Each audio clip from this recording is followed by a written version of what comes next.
It's been revealed that Pacific people in the legal profession within New Zealand are 3 times more likely to face prejudice and inequity. The New Zealand Law Society has released a new survey showing Pacific women in the legal profession are the most vulnerable to workplace discrimination. I spoke with Artie Chand, President of the Pacific Lawyers Association, about the findings. We are very concerned and disappointed with the results. I can't say that we are surprised. We have known all along that there were issues that our Pacific lawyers were facing. This data is evidence of that happening, but we have had that information shared with us from our membership. Can we go into the findings? One of the main findings was that Pacific women are the most discriminated against. What does this look like in the workplace? What we're finding is that our lawyers, women in particular, from this evidence, are not being treated equally at their workplace. So there are challenges with getting the appropriate promotions, being recognised for the work that they're doing, and moving up in terms of ranks within the legal profession. So these are things that we are seeing already, which is we think could be attributed to the discrimination they're facing in the workplace. As we see more women and more women of colour, more Pacific women in the workplace, do they have to work harder to almost prove themselves, or are we coming against almost like an internal bias? Is that what we're seeing? We are finding is that women used to have challenges and continue to have challenges within the legal profession, and we've known that. Being a woman of colour is pronouncing that effect.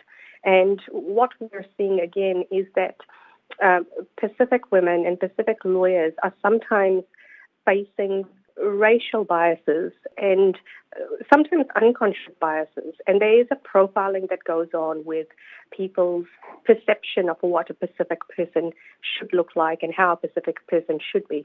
And we're getting that evidence from the way our law students are responding to their experiences at the law school, and we are also now seeing all of that playing out in the legal profession in the workplace as well. How do we address this issue? It needs to start with very, very meaningful and constructive steps in terms of the wider legal profession. We do need to look at ourselves and develop more cultural competence promotions when we're talking about people moving to senior levels, that all of these are being done in a fair way so that people are being treated equally. And that's really what we're asking for. We're asking for our Pacific lawyers to be treated exactly the same way as all other lawyers. It's not a big ask, but it is requiring employers to make sure that their processes are fair. For budding lawyers, Pacific female lawyers, who have examples like yourself to look up to, they may be feeling discouraged about this, whether they're going into the legal profession or whether they are facing this right now. What would your message be to them? My message would be that our community needs to have Pacific lawyers being part of the legal profession so that we are representing our Pacific communities. We need to be there so that we are seen, and that creates further pipeline for our young Pacific kids to see that a career in law is a good thing and we can make a change. And the more of us who form part of the profession and work in it, the more normal it will get. And we hopefully won't face the same sort of barriers and challenges because we need to change the system. And the only way to do it is to be part of it. I don't know whether you saw our racial profiling of Pacific and Māori lawyers by court staff. We did a survey of that last year, the beginning of last year. And that showed, that our lawyers, our Pacific lawyers going to court, they were being mistaken as criminals. 50% of them who responded, they're lawyers in suits and going to court, and the court staff were asking them why they were there. So, yes, there has been progress, but there is sort of systematic and institutional changes that are required in the legal sector. That's not the first time I've heard this. It seems to be quite a common mistake that lawyers of Pacific or Māori heritage being mistaken for criminals. Is that good enough? It's shocking. Appalling. Yeah. One person was asked, you must, you dress really well, you must be defending yourself today. There's just no words for that.